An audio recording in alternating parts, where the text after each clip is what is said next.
Hello everybody, this is my Honda Odyssey 2003 again. The issue that I'm having today is with the AC. The weather is really hot and it's not blowing cool air. So the first thing to do in this case is to check the level of the AC refrigerant in your car, and you start by locating the low pressure AC surface port, which is this guy right here, and the cap already says L.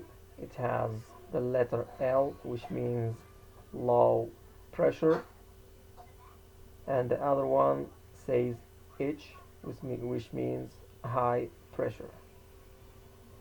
And you buy one of these AC recharge kits.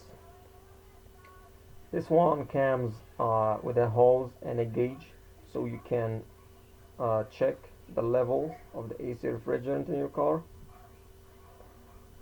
So you go ahead and plug it to the low pressure port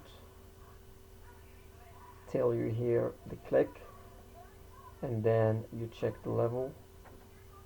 In my case it's low, so all I have to do is to refill it and make sure to not overfill or you're gonna have a problem. So this kit is available installed and online, and it's easy to use. All you have to do is to follow the instructions. Thanks for watching.